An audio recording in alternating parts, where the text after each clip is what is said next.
Nuestra cuenta demo gratis, ebroker.es, reinventando el trading. Producto financiero que no es sencillo y puede ser difícil de comprender. Capital Intereconomía les ofrece la noticia sostenible de la semana. Ferrovial ha alcanzado un acuerdo para la venta de la totalidad del 50% de su participación en City by Mobilize a su socio grupo Renault.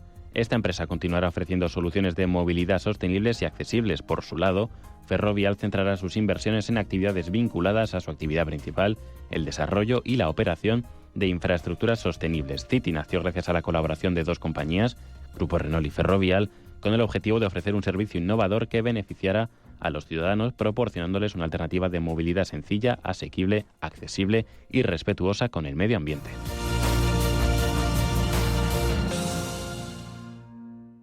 Si caminas solo, irás más rápido. Si caminas acompañado, llegarás más lejos. Luna Sevilla es su asesor patrimonial de referencia. Prestando nuestros servicios como agentes de Caser Asesores Financieros, somos una empresa con amplia experiencia profesional y una clara apuesta por la formación de calidad, la información transparente y objetiva y por el asesoramiento financiero personalizado y continuado. Si desea más información, visite lunasevilla.es o llámenos al 91 762 3442.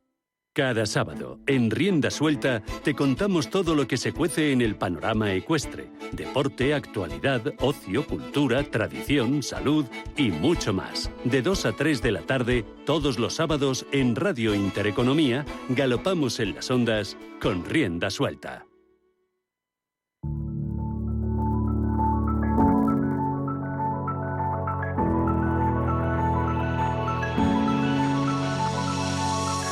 Foro Directivos en Capital Intereconomía, un espacio en colaboración con la Asociación Española de Directivos.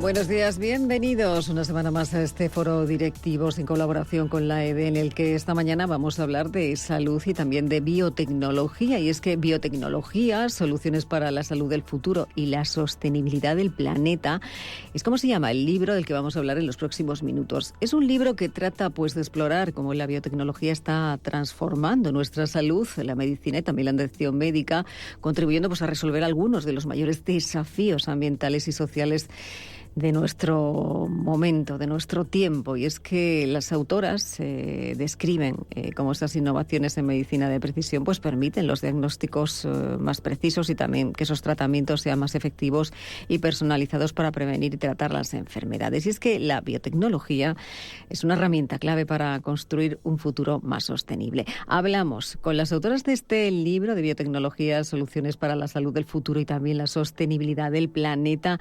Saludamos a Ana Polanco, ella es jefa de operaciones de acceso al mercado europeo y también de asuntos gubernamentales y públicos de Merck.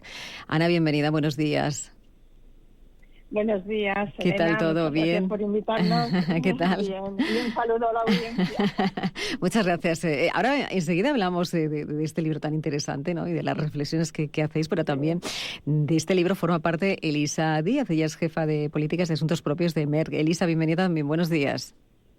Muy buenos días, ¿Qué tal, Elena? todo bien? Muchísimas gracias por invitarnos. Muy bien. Nada, muy a vosotras, porque la innovación es tan importante para seguir creciendo y la biotecnología en este caso, que es de lo que habláis vosotras. Que, Ana, por empezar, ¿no? Hablar un poco de cuál es quizá la salud, ¿no? Del sector biotecnológico en España, hablando un poco de esas cifras de impacto de PIB, de empleo, de impuestos de creación de empresas. Ana, ¿cuál es ese impacto? ¿O cuál es la salud del que goza este sector biotecnológico en nuestro país? Pues yo diría que la salud del sector biotecnológico es excelente. En el libro hablamos y recogemos la evolución del sector en los últimos años y decimos además que se ha acelerado a raíz de la pandemia.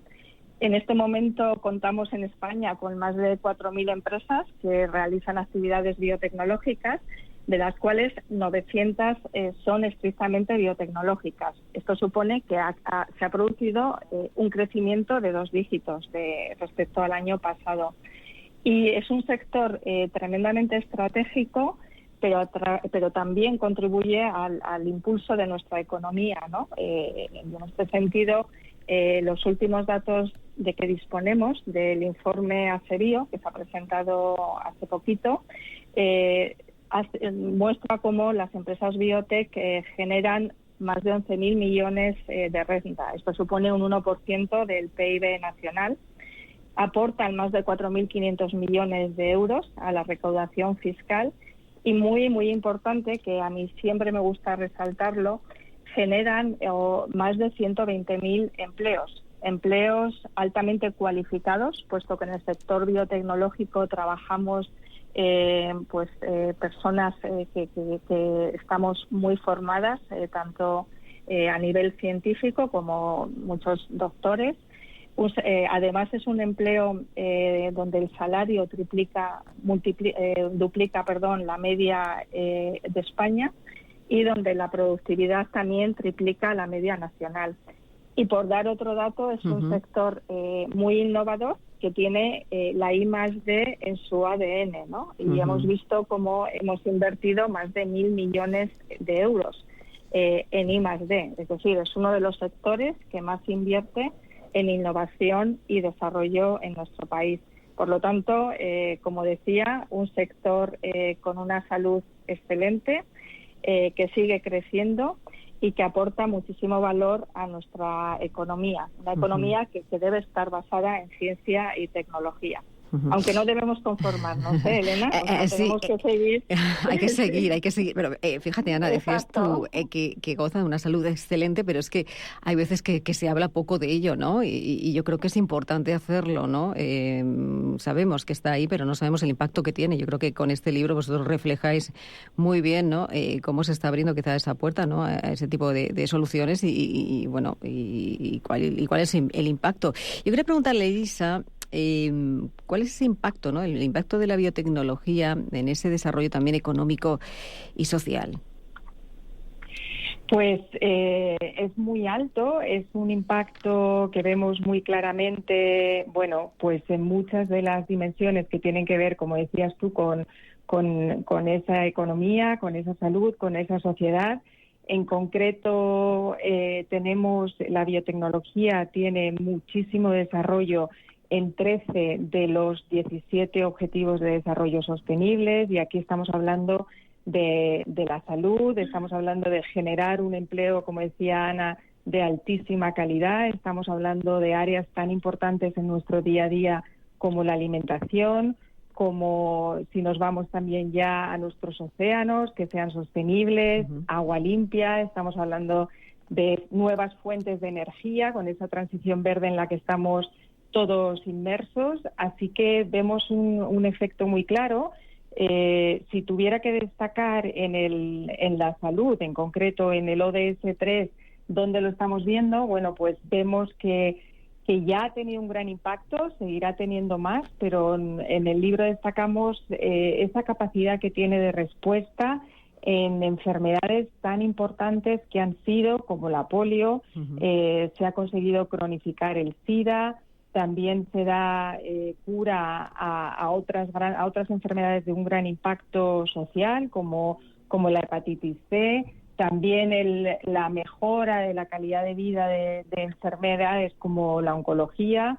Y un dato que a nosotros nos parece que es muy, muy relevante y que dice mucho del futuro también, ¿no? De esta salud, y es que 7 de cada 10 medicamentos que están en desarrollo son medicamentos biológicos. Así que creemos que ese es un dato muy, muy potente que resume ese futuro. Y 2 datos más sobre esta capacidad de impacto en la sociedad. Quizás podemos hablar de la gestión del agua, con el utilizar agua, que está siendo cada vez mayor disponibilidad de agua y saneamiento. La biotecnología tiene muchísimo que ver con la depuración de aguas residuales, con el uso de microalgas que eliminan esos contaminantes. Y en el cambio climático, que es ese ODS 13, en el que hay una gran acción de muchísimas sociedades desarrolladas, pues hablaba antes también del uso de origen fósil, pues el ir sustituyendo esos materiales por otros que tienen una base biológica. Así que, como vemos, es un impacto muy, muy amplio en la salud y en la sociedad. Uh-huh. Hablas tú, llamaba la atención este dato, ¿no? 7 de cada 10 de esos productos médicos, de esos fármacos, son biológicos. Qué importante es, porque, claro, tan importante es esta cifra como también saber cuáles son esas principales tendencias del sector. Ana, esta pregunta te la lanzo a ti. ¿Cuáles son las principales tendencias? Pues sí, Elena, pues como decía Elisa, la mayor parte de los medicamentos que se están desarrollando a día de hoy son de origen biotecnológico. Por lo tanto, la primera gran tendencia es todo el desarrollo del sector hacia la prevención, diagnóstico, tratamiento de enfermedades. Aquí me gustaría destacar la medicina personalizada o medicina individualizada molecular, que ya está en el presente, ¿no? Uh-huh. Y que fundamentalmente se dirige no a tratar la enfermedad, sino a tratar la persona. Actualmente está centrada en áreas con grandes necesidades no cubiertas, como la oncología. Cuando hablamos de cáncer hablamos más de 200 cánceres, o enfermedades raras. Y hemos visto que gracias a ello, por ejemplo, en cánceres tan comunes en Europa y en España, como es el de mama, próstata, el cáncer colorectal o el pulmonar, hemos visto cómo se han incrementado las tasas de supervivencia. Uh-huh. Por lo tanto, medicina individualizada molecular, que a futuro además irá más allá de la genómica, ¿no?, del análisis del genoma, e incluirá el resto de las ómicas, todo lo que tiene que ver con entender cómo funcionan las proteínas que regulan nuestro cuerpo, los metabolitos, etcétera. En uh-huh. salud mencionamos en el libro también innovaciones radicales que van a cambiar a futuro la salud. Uh-huh. Hablamos de 12, pero bueno, me gustaría resaltar las terapias avanzadas. Y la resalto porque España ocupa un lugar preponderante uh-huh. en las mismas. Somos uh-huh. la quinta potencia mundial en generación de ciencia. Estas terapias avanzadas son medicamentos muy innovadores que se basan en el uso de genes, que es uh-huh. la terapia génica, de células, la terapia celular o de tejidos, ¿no? Y que se están también enfocando, como en el caso de la medicina personalizada, al cáncer o a enfermedades raras, pero también a enfermedades degenerativas, como es el Parkinson, Alzheimer o también enfermedades cardiovasculares. Y como decía, España ocupa un lugar importante. Nosotros en la asociación que presido, ACBIO, uh-huh. sí. Tenemos más de 300 socios y de hecho hay 46 que trabajan en este área. Uh-huh. Ten en cuenta que estamos alejados de Estados Unidos, que es la potencia número 1, pero ser la quinta potencia, pues evidentemente supone un espaldarazo a lo que puede significar de cara al futuro de desarrollo de nuestro país. Quinta potencia en terapias avanzadas. Importante, quinta potencia, que hay que subrayarlo. Sí. Sí, y además, pues estamos impulsando ensayos clínicos, uh-huh. que, España ocupa también un lugar preponderante en todo lo relacionado con ensayos clínicos, pero uh-huh. tenemos empresas que también tienen fábricas de producción en nuestro país. Uh-huh. Por lo tanto, resalto esta, entre otras que aparecen en el libro. Y no quiero dejar de, como me has preguntado por tendencias, sí. vuelvo al título del libro. Uh-huh. El título, como bien has dicho, es Soluciones para la salud del futuro y el bienestar del planeta. Uh-huh. Y es que la salud tiene que ver no solo con enfermedades, sino cómo nos alimentamos y cómo, cómo el medio ambiente o el cambio climático puede impactarnos. Por lo tanto, yo creo que la segunda gran tendencia que apuntamos en el libro y donde está trabajando el sector uh-huh. es en todo lo relacionado con la transición verde, la emergencia climática o la alimentación sostenible, y Elisa ya apuntaba algunos ejemplos. Uh-huh. Y por último, esa confluencia entre toda la biotecnología y las nuevas tecnologías, ¿no? Que es lo que en el libro llamamos biorrevolución. Con esa biorrevolución, os voy a preguntar a las dos, porque esa biotecnología y la sostenibilidad, ¿cómo van a facilitar esa transición verde que es tan importante? Voy a empezar, Elisa, si quieres por ti, luego que me responda Ana. Claro que sí, pues y conectándolo con esa última tendencia que decía Ana, la respuesta tiene que ver, bueno, pues con mayor innovación, y esa innovación tiene mucho que ver con esa biorrevolución. Aquí de lo que estamos hablando es de la confluencia entre esas ciencias biológicas. Hemos avanzado muchísimo en el conocimiento de por qué ocurren las cosas desde un punto de vista biológico. Habló de alimentación, habló de todo lo verde, también del cuerpo humano, por supuesto, y de esa otra gran revolución que estamos viendo en los últimos años y que la hemos visto muy acentuada con la pandemia, que es la capacidad de procesar datos, ¿no? Entonces, unir el entender mejor el origen biológico con esa capacidad de tener datos que podemos tratar, pues nos lleva a esa biorrevolución que va a tener un impacto muy, muy destacado en lo que me estabas preguntando, en agricultura, pero también en salud y en economía, ¿no? Y es que se están acelerando muchísimo muchos procesos que ya veníamos viendo en los últimos años, y aquí me vuelvo un momento a la pandemia de nuevo. Bueno, hay que destacar que solo 9 meses después de que tuviéramos el estado de alarma que empezara en nuestro país, teníamos ya una vacuna, ¿no? Y entonces este es un ejemplo muy claro de qué estamos hablando cuando hablamos de esa capacidad de anticipar retos que tiene la biotecnología. Y esto tiene que ver mucho también, bueno, pues con esa capacidad de respuesta de agricultura que tuvo también en nuestro país. Tenemos que pensar que bueno, pues tuvo una capacidad de respuesta que nos permitió a todos seguir adelante con nuestras necesidades en alimentación, con nuestras necesidades en todo lo que tiene que ver con energía. Entonces, lo vemos muy claramente también en esa dimensión, ¿no? Este ya es un ejemplo de cómo se está contribuyendo a nuevas formas de producir lo que necesitamos para esa transición verde. Para Ana, una línea, una frase, solamente porque estamos casi fuera de tiempo. Nos ha explicado Elisa tan bien.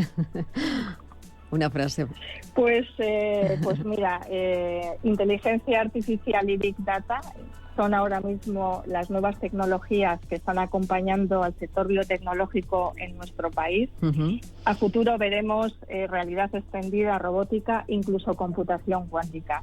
Y de la mano de biotecnología y nuevas tecnologías, que es la biorrevolución, vamos a abordar muchos de los retos que tenemos a nivel de salud, pero también a nivel de planeta. Bueno, pues yo voy a hacer como una lectura, para aquellos que nos estén escuchando, lectura imprescindible para este verano, para encontrar o saber más sobre esa importancia de la divulgación científica, también de esa participación ciudadana para acercar la biotecnología a la sociedad. Y vosotros con este libro lo estáis acercando. Ana, Elisa, muchísimas gracias por acompañarnos y darnos, bueno, pues todas las claves, ¿no?, de cosas que muchas veces se desconocen, ¿no?, y que en este libro las contáis. Gracias a las dos. Buen verano también, y con este libro debajo o en la maleta para saber mucho más. Muchísimas gracias, Elena. Un saludo a la audiencia y ojalá que podamos acercar la biotecnología a toda la sociedad gracias a nuestro libro. Bueno, pues vamos a intentarlo. Muchísimas gracias, Elena. Gracias a vosotros. Muchísimas gracias. Buen verano a todos. Un abrazo.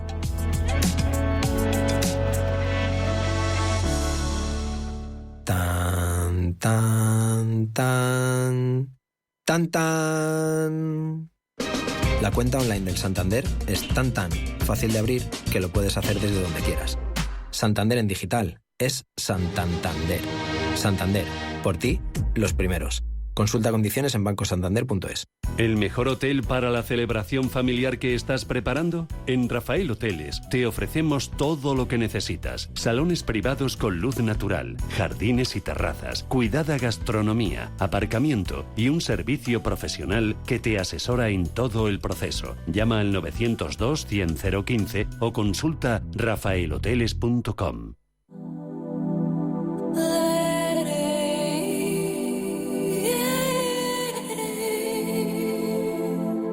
Ruta 42.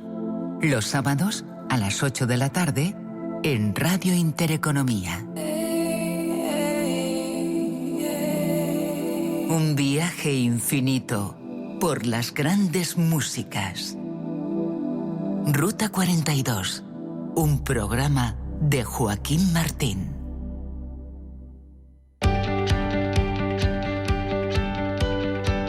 Foro Empleo en Capital Intereconomía.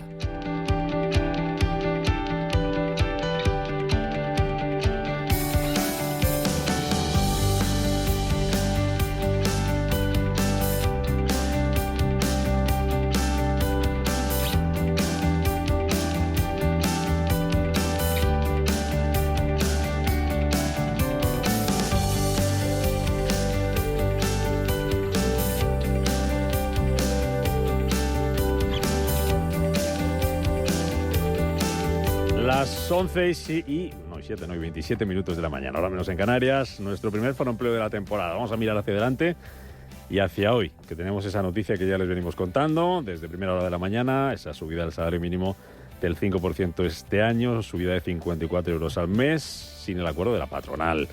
Vamos a hablar también de orientación profesional. Enseguida vamos a saludar a nuestra invitada, que está ya por aquí con nosotros, para que nos cuente lo que hacen en Beyond Education. Y vamos a hablar también de las autobajas, si nos da tiempo, ¿verdad? José Canseco, experto en recursos humanos. Muy buenos días. Buenos días. ¿Cómo estás? ¿Cómo estás? Muy bien, muy bien. Empezamos el año con noticia fuerte. De todo tipo. Sí, de todo tipo. Bueno. De todo tipo. Pero sí. Vamos a ver qué tal da el año, ¿no? Parece ser que el sentimiento del empresariado es que este año va a ser un poco de estanflación en cuanto al empleo, quiero decir, ¿no? Y actividad económica. A ver si el segundo semestre levantamos realmente, pero en cuanto al crecimiento del empleo, un poco como sabores encontrados, ¿no? No se sabe muy bien por dónde pillarlo. Vamos a esperar a tener tendencia y a ver qué pasa. Luego me contáis por dónde puede venir el año, laboralmente hablando. Luis Pérez, director de Relaciones Institucionales de Randstad. Buenos días. Buenos días. ¿Cómo está usted? Pues entretenido, ¿no? Hombre, aquí tenemos de todo más tipo de noticias para hablar del empleo y que el empleo esté en el centro. No sé si para crear o no, pero en el centro sí. Venga, así bueno. que eso Oye, es bueno. el martes presentáis tendencias de recursos humanos. Allí estaremos. Ya nos presentamos. hemos apuntado, ¿ves? Nosotros hacemos las cosas bien y con tiempo. Y Ordenados, somos ordenados. Para que no se nos olvide. Nosotros el martes estamos allí con vosotros para que nos contéis por dónde van a venir las tendencias en recursos humanos, ¿no? En recursos humanos. En Estamos recursos hablando humanos. la parte más soft del mundo del empleo, que es la de cercano al trabajador, a cómo podemos ayudarnos y a cómo podemos desarrollar el talento que tanto falta nos hace. Vale. ¿Cómo va a vivir desde el punto de vista de recursos humanos el año? ¿Cómo se presenta?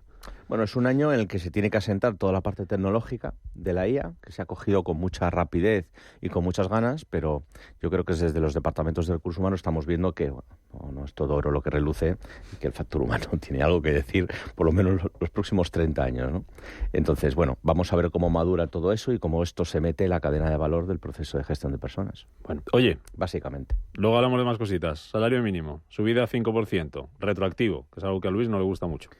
1.134 euros al mes, 14 pagas, 54 euros más. Uh-huh. Y esto sin el acuerdo de la patronal, que apostaba por una subida, corrígeme si me equivoco, Luis, del 3,5%, ¿no? Bueno, es importante señalar que no lo apostaba solo la patronal, que el ANC, que en el acuerdo de gobierno Sumar Podemos estaba como un aspecto clave del cumplimiento de los ANCs, ya pedía esto, y lo que hizo la COE desde el primer momento, adelantándose, y creo que acertadamente, es decir, señores, si hemos pactado esto hace unos días, pues no tiene mucho sentido que 3 días después cambiemos el paso, ¿no? Entonces, esto es un tema importante que se nos olvida a veces, porque como tenemos tantas noticias, se nos olvida algunas cosas de dónde venimos. Con lo cual creo que tener un marco de diálogo social en que las partes se respeten pues creo que es necesario, sobre todo cuando en 2 o 3 sitios del acuerdo PSOE-Sumar habla del diálogo social y habla de la ANC. Entonces yo creo que no es solo la COE y es un tema para dejar ahí, más allá de los efectos económicos del 5%, ¿no? ¿Y lo del 5% qué? Pues yo creo que 2 aspectos, ¿no? Uno, nos convertimos en uno de los SMIs más elevados de Europa respecto a la mediana de salarios, uno. Y luego todos los empleos que no se crean. Es decir, ya el Banco de España hablaba de 172.000 empleos menos en el 19, desde el 19. Imaginar todo lo que ha llovido desde entonces. La cuestión aquí no es solo la destrucción, sino todo lo que no se crea, A, y B, todo el empleo sumergido que se sigue fomentando con un sistema de subida que está constantemente eliminando la capacidad del diálogo social porque no les deja espacio, ¿no? a los sectores a poder buscar la adaptación a cada uno de los sectores y a las peculiaridades de los sectores, ¿no? Canseco. Bueno, siempre decimos que es positivo que suba el salario mínimo, ¿eh? O sea, eso que quede sobre la mesa. Es positivo que suba el salario mínimo. Lo que no es positivo, apoyando lo que dice el compañero, es que lo hagamos un poco por la vía directa, que no haya concierto social. Hay que intentarlo hasta las últimas consecuencias. Primero. Segundo, que no haya una estrategia realmente a largo plazo, porque esto al final es una medida que tiene un impacto bastante político para un electorado y que tiene un impacto en 2,5 millones de personas por convenio, ¿no? Y recordar una cosa, en los últimos años, me parece que desde 2019, hemos subido, incluyendo este dato, el salario mínimo en España un 54%. Es lo que dice Luis, estamos a la cabeza de los salarios mínimos en la Unión Europea. Y eso tiene un impacto como barrera a la hora de contratar empleo. Último dato, y lo digo de memoria porque no he sido capaz de encontrarlo ahora, pero la convergencia de España en salarios con el resto, con la media de la Unión Europea, estaba en torno al 91% hace unos años y ahora estamos en el 82%. Por tanto, por mucho que subamos el salario mínimo, lo importante es que toda la estructura de salarios de una compañía, de un país, crezca. Y solo crece si creamos valor añadido y mejoramos en productividad. La pregunta es, ¿cómo estamos en eso? Ya lo sabemos, ¿verdad? Ya. Bueno, y esta semana que salía el dato de paro a nivel europeo, que está en récord, claro, debajo el de la tasa, pero seguimos liderando nosotros con casi un 12% en España. Esto del 5, Luis, porque decías que no se ha respetado el diálogo social, lo que estaba firmado en el ANC, pero resulta curioso, ¿no? La amenaza de esta semana, ¿no? Ya hablábamos aquí con Lorenzo Amor. Esa incoherencia, que lo calificaba de incoherencia, es decir, si el gobierno apostaba por un 4, que parecía que se podía llegar, y aquí lo hemos hablado y debatido, ¿no? Unos pedían un 3, otros un 5, pues bueno, pues la virtud, como decía que en el término medio, ¿no? 4%. Y el gobierno decía, pues un 4%. Y el gobierno quería un 4%. Pero no se entiende mucho que, como la patronal no ha firmado, no se ha hecho la foto, pues un 5. ¿Esto qué? Entonces, ¿qué es positivo? ¿Que suba un 4 o que suba un 5? Yo creo que esto ¿es por molestar o...? Esto que señalas es muy importante. Es decir, José Luis apuntaba un tema que hay que dejar claro. ¿José Luis quién es José Luis? José Canseco. Pensé que era José Luis Fernández Santillana. Ya me he ido. No. Es que me quiere, pero se lo ha olvidado. Pero a lo mejor estaba refiriéndose a Fernández Santillana. Es que esto es lo que me pasa por llamarle siempre Canseco. Pero llámame Canseco, no hay problema.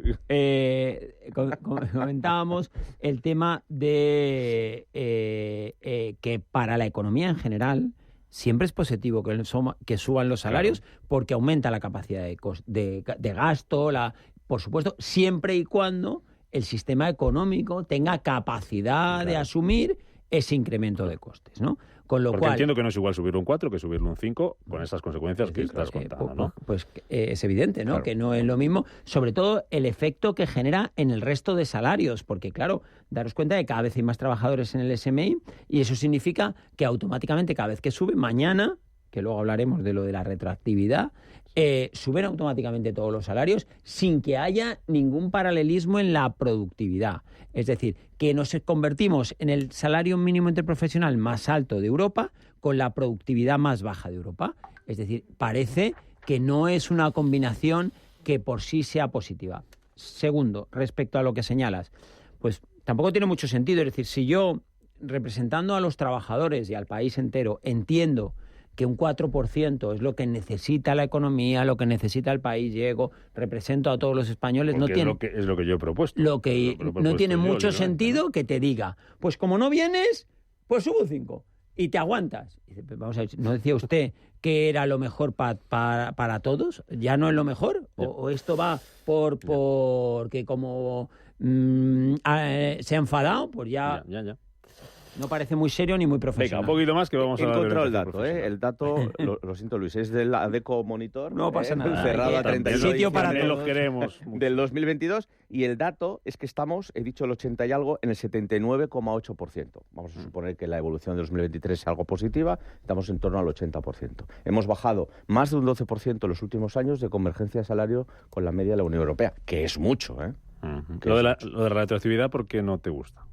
Vamos a ver. Retroactividad supone que no se ha publicado en el BOE, se publicará, no sé si mañana hay BOE, ¿no? Pues mañana. No. Ahora, estaba leyendo, con lo cual. Hay que pasarlo al Consejo de Ministros. Y que no puede aprobarse el martes porque tiene que publicarse para un periodo, lo he leído en diagonal, para un periodo de consultas, con lo cual probablemente no sea este Consejo de Ministros, sino el siguiente. Vale. Esto implica que se va a pagar a todos los trabajadores del país sin que esto esté publicado y sin que estén publicadas las tablas de la Seguridad Social, con lo que a veces no se publican ni a la vez.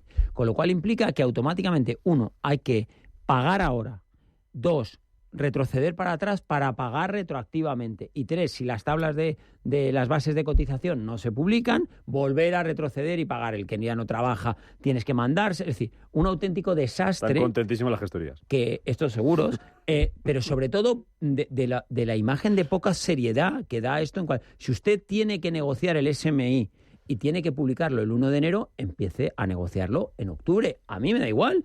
Pero si no había gobierno. Bueno, pues el primer día que hay gobierno. Es decir, creo que tenemos que ser serios con las organizaciones y demandar a las organizaciones este tipo de formalidades. ¿Algo más, Canseco? No, yo desde el punto de vista político, gobierno, gestión, me parece pues una vergüenza, ¿no? Que es lo que está diciendo Luis. Desde el punto de vista puramente transaccional, pues no lo veo tan complejo, porque cuando hay un convenio colectivo, pues se retrocede y tal. Quiero decir que la parte gestoría, perdóname Luis, me están mirando mal, la parte gestoría y la parte, vamos a decir, software de gestión, esto lo tienen más que trabajado. Pero es verdad que desde el punto de vista de la toma de decisiones y de cómo se ha gestionado, yo creo que el gobierno no se puede permitir hacerlo así. Bueno, vamos a hablar de orientación profesional. Si me refiero, es que al final luego cuando no tenemos productividad claro, van en un montón de pequeñas cosas, porque son muchas horas de trabajo de mucha gente, pero sobre todo cuando la responsabilidad, que es lo que digo, de cada uno es esta y la suya es hacerlo bien. Digo que vamos a hablar de orientación profesional y os invito a conocer a Mercedes Badiola, que es socia fundadora, consejera delegada de Beyond Education. Mercedes, bienvenida, ¿qué tal? ¿Cómo estás? Buenos días. Gracias, Rubén. Pues Mercedes aquí Gómez Badiola, no sé si te he puesto el... Sí. Pues nada, aquí divertidísima, escuchando este debate, la verdad. Bueno, está a punto de intervenir también. Algo sabes tú de esto también. Me está pareciendo apasionante, la verdad. Pues bienvenida para cuando quieras a debatir. Hoy porque vienes con la gorra de hablar de orientación profesional, pero oye, aquí tienes un ratito todos los viernes para desahogarte. Oye, Beyond Education, que os dedicáis a la orientación profesional. ¿No? Sí, bueno, realmente hacemos más orientación vocacional. Sí. ¿Qué es orientación vocacional? Orientación vocacional, lo que hacemos, nosotros somos una consultora educativa y lo que hacemos es ayudar a los estudiantes que están en los últimos años de su curso escolar a encontrar cuál es su vocación, ¿no? Qué tipo de carrera es la que mejor encaja con sus fortalezas. O sea, trabajamos desde un punto de vista súper positivo, porque lo que buscamos es cuáles son sus fortalezas, no solamente desde el punto de vista académico, ¿no? Que es muy fácil, tú traes tus notas y ves, oye, si eres bueno en matemáticas o en física o en lengua o lo que sea, sino que intentamos hacer como un perfil 360 de cada estudiante.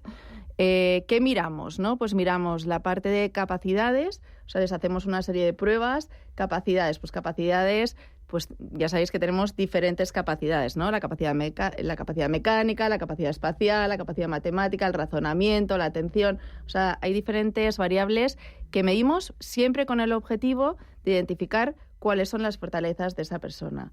También medimos los intereses y ahí siempre a mí me resulta bastante curioso, ¿no? Porque cuando tú le preguntas, imagínate, pues a un niño que tiene 16, 17 años, ¿qué es lo que quiere ser el día de mañana? Normalmente, pues si tú tienes un hijo, normalmente dirá que quiere ser periodista o algo que está muy relacionado con su entorno, ¿no? Lo que ha visto, ¿no? Pues si su abuelo es arquitecto, su madre es abogado, pues al final es lo que tú conoces, lo que realmente pues dices, ¿no? O expresas que quieres ser el día de mañana. Entonces hacemos unas pruebas bastante extensas donde no solamente les preguntamos por profesiones, sino también les preguntamos por qué actividades les gusta hacer. Y ahí salen muchísimas cosas, ¿no? O qué competencias les gustaría desarrollar, en qué cosas ellos consideran que son buenos.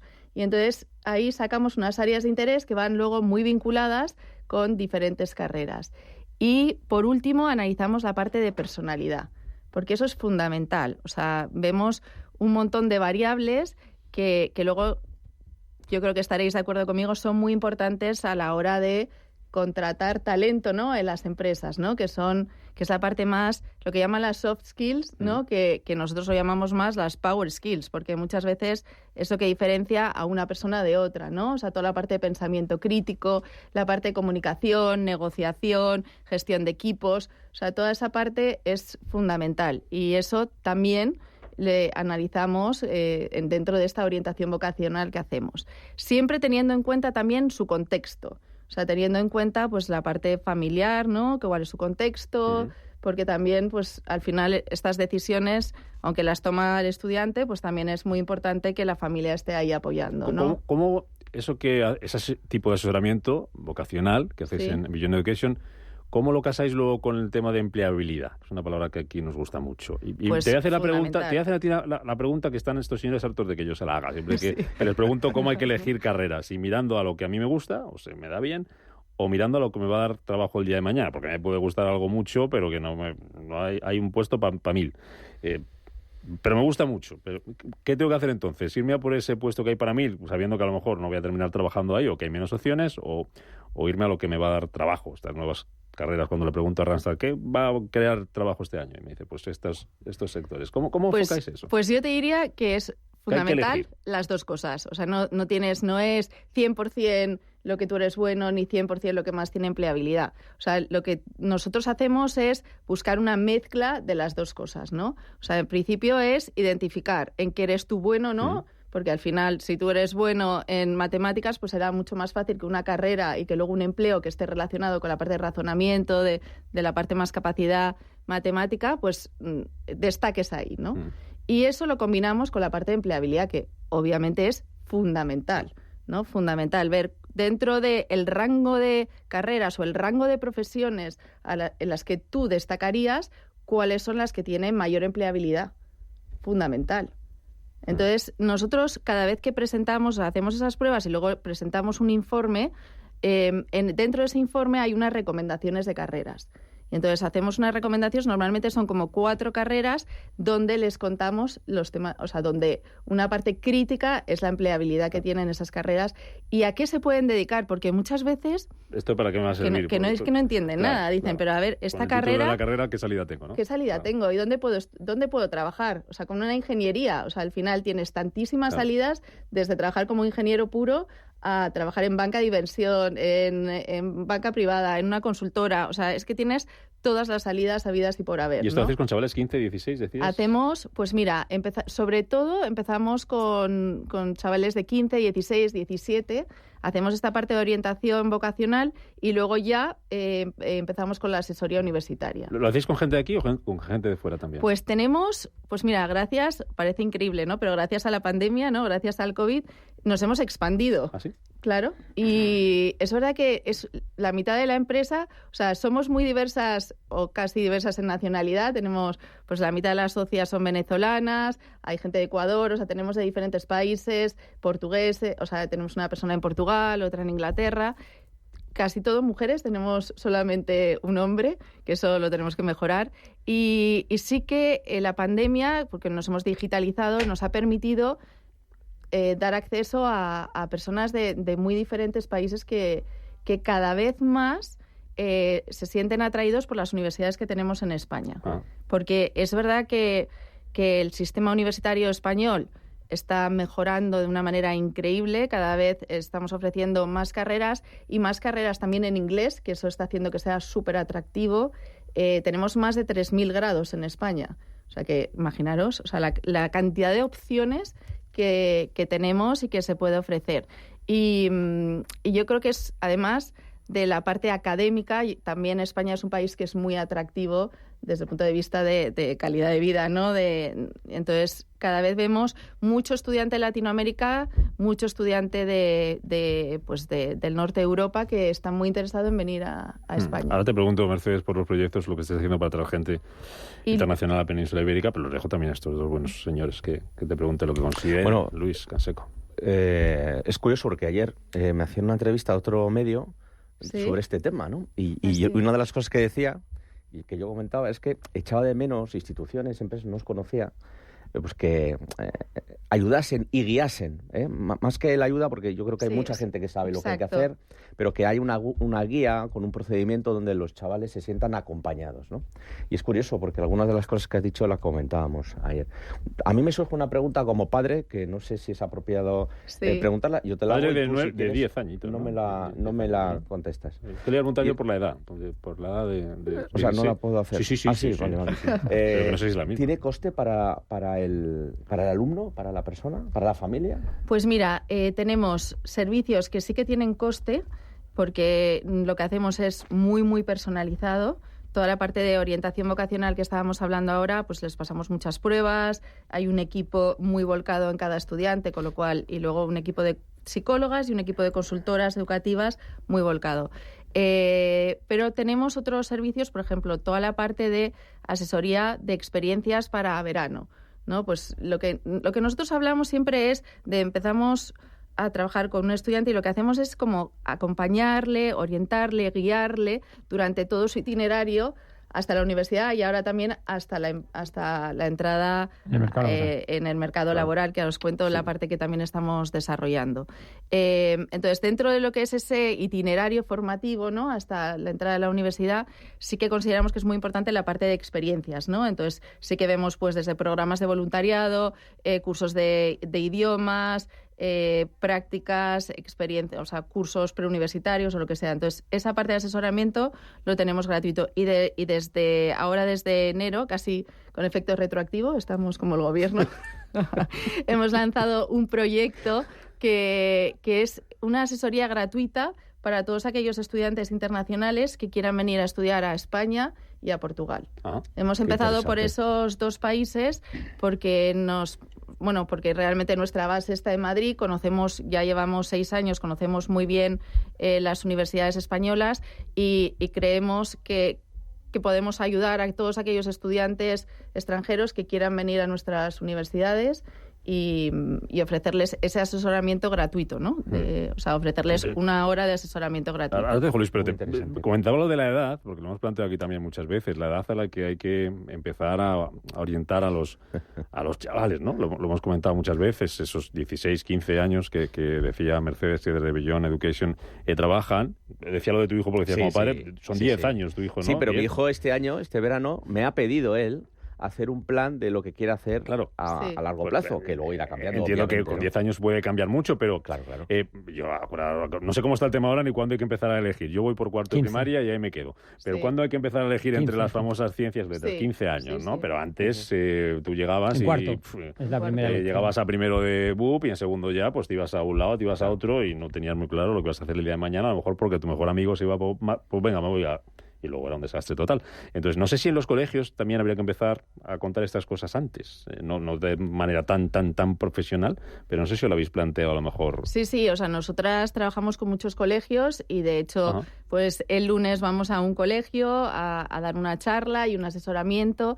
Sí que es verdad que a partir de los 10 años, o sea, yo creo que cada vez se va adelantando, ¿no? Claro. Y me parece maravilloso tu hijo que ya quiera tener como su plan, ¿no? Su planteamiento, su itinerario hasta lo que elija, ¿no? La carrera que elija o la formación profesional que elija, lo que sea. Me parece importantísimo que los colegios, y muchos de ellos ya lo están haciendo, o sea, yo creo que ya se han dado cuenta de la importancia que tiene, ¿no? Hay varios estudios que dicen que, por ejemplo, un 33% de los estudiantes de carreras universitarias o abandonan o se cambian de carrera. Un 78% de los estudiantes de bachillerato dicen que es que no tienen ni idea de qué carrera estudiar, ¿no? Entonces, es que esto es crítico, o sea, es que es importantísimo porque... Es que tu vida está ahí. Claro, luego puedes tomar más caminos, o sea, es verdad que la carrera te marca y sobre todo te marca determinadas profesiones, ¿no? O sea, que si tú estudias... estudias... que dicen, no, pero si a mitad de la carrera tienes que tal... Bueno, ya no sé... Yo comento una cosa, si me permitís. Yo estudié lo que ahora se llama Ciencias del Trabajo en Oviedo y en el primer año de carrera había 2 clases por la mañana y 2 clases por la tarde. Cada clase tenía casi 1000 personas. El segundo año había una clase por la mañana y una por la tarde que casi no se llenaba. Y el tercer año ya no os cuento, ¿no? O sea, esa era la realidad del año 90 y algo. Luis, yo varias cosas. Yo si os conocía, tengo 2 padres que sepa que han trabajado con vosotros. ¿Ah, sí? Sí. Mira. Entonces... y tengo hijos en edad, una en tercero de carrera, ¿no? otro en primero de ingeniería y el pequeño en cuarto. Es decir, conozco más o menos todo el proceso y conozco la visión desde el punto de empleo porque me dedico a esto, ¿no? Entonces, sí creo que no tienen ninguna información, uno. Sí creo que tú señalabas, y creo que es un gran acierto y un tema súper necesario, sí creo que los colegios tienen ese reto, pero también mi experiencia me dice que no siempre saben cómo asesorarles porque están extremadamente lejos del mercado laboral. Randstad aprovecho siempre mi espacio para mi cuña publicitaria, ha hecho un estudio súper interesante con el CEU sobre empleos, retribuciones y demás, de verdad que muy interesante, y yo hice una distribución de algunos ejemplares en papel y tal, y se lo mandaba a algunos centros escolares que tienen muchos colegios, y me han escrito 2 o 3 agradeciéndome, porque claro, ellos están muy lejos del mercado laboral, y no saben, porque probablemente no lo tienen que saber, o sí, no lo sé, cómo es luego el desempeño. Y los role model creo que es otro tema súper importante, porque es del entorno, no siempre los padres, sino entornos, esto, si rebuscas, sale que pues tu hija conocía a no sé quién, que era médico y demás. Y sí que el modelo, cerrando el círculo de todas las cosas que quería puntualizar, sí que el modelo ahora incentiva mucho más, no sé si acertado o no, que la gente cambie. Está muy normalizado, o yo conozco el ambiente muy normalizado, que la gente en primero de carrera pues diga tal, después de lo que algunos pobres sufren, porque realmente el año más duro de la vida estudiantil, para mí, es segundo de bachiller y la EBAU, porque luego nunca nadie llega a estudiar tantísimo como, pero ni ingeniería. No, yo creo que a día de hoy, pero ni yo tengo de todos los modelos de medicina, ingeniería. Aquello Luis lo tiene marcado. ¿Cómo viene hoy? No, pero es verdad. Pero es mi visión, ¿eh? Pero es un año, o sea, yo estoy de acuerdo que segundo de bachillerato es un año como muy crítico en tu vida, porque es un año de cambio. O sea, yo creo que se juntan como muchísimas cosas y de sentimientos también, porque al final es como que acabas tu etapa escolar y ya tienes que tomar decisiones, o sea, tienes que estar como terminando segundo de bachillerato con buenas notas, ¿no? En principio, si quieres una carrera determinada, seguro. O sea, intentándolo y a la vez estás con la presión de qué carrera vas a estudiar, las aplicaciones a las universidades. O sea, encuentro que es un año muy de cambio y muy de nervios, porque nosotros lo vivimos todos los días, ¿no? Con los que tenemos. Exactamente. Y luego lo que comentabas, Luis, de cambiar de carrera, nosotros tenemos muchísimos estudiantes que vienen a nosotros porque han empezado una carrera y no les ha gustado y quieren cambiar, y a mí eso me parece de verdad un éxito para ellos. O sea, me parece tomar la decisión es muy valiente, ¿no? Decir, oye, a lo mejor llevo un año, llevo 2 años, lo normal es que acabe esta carrera, pero es que no me gusta. Entonces, mejor, tu opinión es mejor perder 1 que perder 5. A lo mejor, pero bueno, ¿no? pero por supuesto, claro. O sea, me parece fundamental. Que perder tu vida. Claro, tu vida. O sea, a mí me parece mejor planteártelo antes y hacer lo que... Por eso creamos Beyond Education, ¿no? Esta orientación para que tomes la decisión sabiendo cuáles son tus fortalezas y conociendo lo que ofrece el mercado, ¿no? Tanto el mercado de las universidades como luego el mercado laboral. O sea, tomar una decisión informada, como llamamos. Pero si no la has tenido y has entrado en una carrera y no te gusta, por supuesto. ¿El nombre quién se lo puso? ¿Y qué significa? Pues mira, el nombre... Le dimos bastantes vueltas, porque parece como fácil poner un nombre, ¿no? Y dices, venga, un nombre para esta empresa. Pero queríamos algo que diera como esa idea de ir más allá, ¿no? De trabajar con una persona como su 360, de no solamente quedarnos en la parte académica, que parece como lo obvio, sino de trabajar una persona pues desde lo que hablábamos, ¿no? Sus soft skills, sus habilidades, su formación, todo, ¿no? Y entonces eso es lo que queremos, ¿no? Ir más allá de la educación. ¿Te vas a venir más días a vernos? Hombre, por supuesto. No, me lo pasa fenomenal. O sea, Pero que se ha hecho cortísimo. Fíjate. Sí, cortísimo. Yo seguiría. Claro, pensé que se había quedado algo en el tintero. Ahora se lo preguntáis. Yo encantada, vamos. Si me invitáis, vuelvo cuando queráis y para hablar de todos estos temas que me apasionan. Pues, bueno, pero la primera vez que vienes tienes que traer bollitos y tal, ¿eh? La siguiente. Por eso me estáis invitando otra vez. Claro. Porque últimamente no tenemos nuevos fichajes, entonces siempre estamos deseando. Estamos aburridos de ver la misma cara. Pues nada, traeré bollitos. Mercedes, y todo, vamos. Mercedes Gómez Badiola, socia fundadora, consejera delegada de Beyond Education. Ha sido un placer, de verdad, que cuando quieras hablar de recursos humanos, de orientación laboral, vocacional, pues aquí feliz. Estamos. Solo tienes que llamar a la puerta, pasas y aquí ya ves que sobran sitios. O sea que será un placer. Pues ¿verdad? Fantástico. Gracias, muchísimas gracias. Mucha suerte, muchos éxitos y a seguir trabajando en esto que es fundamental. Sí. Muchas gracias. Don José Canseco, don Luis Pérez. Nos vemos un placer, como 15 siempre. Días, o cuando toque, o cuando caiga. Estaremos allí con Randstad, ya el martes. Hoy dos cuñas. Bueno, una menos. Pues se nota que el viernes pasado no hubo por empleo, que te lo estás cobrando, ¿no, amigo? Vas a tener que traer Sí, vas a tener que traerlos tú. Sí, bueno, nos vamos. En 3 minutos las noticias. Hablando, por cierto, Yolanda Díaz. Enseguida nos lo cuenta Blanca del Tronco a las 12 en el boletín. Hasta el lunes a las 7. Buen fin de semana. Adiós.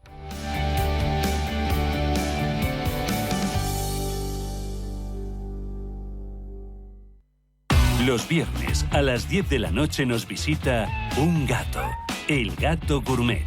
En Radio Intereconomía, Andrés Sánchez Magro presenta una guía semanal gastronómica, enológica, de restaurantes, literaria, musical y con todos aquellos ingredientes para cocinar la buena vida. El Gato Gourmet, con el patrocinio de Marqués de Riscal. Los viernes a las 10 de la noche en Radio Intereconomía.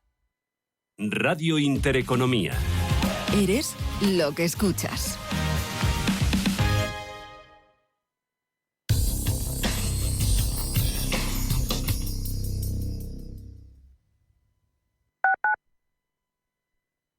¿Interesado en el ahorro? Con Banco Big es posible empezar a ahorrar gracias al gran depósito de bienvenida para nuevos clientes. Un depósito a plazo fijo a 6 meses al 4,25% TAE y 4,25% TIN. Mínimo de inversión 10.000 euros y máximo 75.000 euros. Para más información, entra en bancobig.es. Banco de Inversión Global. Nos mueven tus valores. Los intereses se abonarán en la cuenta en la fecha de vencimiento del depósito. Banco Big se encuentra adherido al Fondo de Garantía de Depósitos de Portugal. La cantidad máxima garantizada en el fondo es de 100.000 euros por depositante y entidad de crédito. El depósito tiene un riesgo 1 de 6 color verde, siendo 1 de 6 indicativo de mejor riesgo y 6 de 6 de mayor riesgo. El reembolso, rescate o la devolución anticipada de una parte o de todo el principal invertido están sujetos a comisiones o penalizaciones. En este caso, la cancelación anticipada del depósito conlleva la pérdida del 100% de los intereses. Radio Intereconomía. Si eres un family office, un inversor institucional y quieres invertir, Sirena Invest es tu aliado. Sirena Invest es una promotora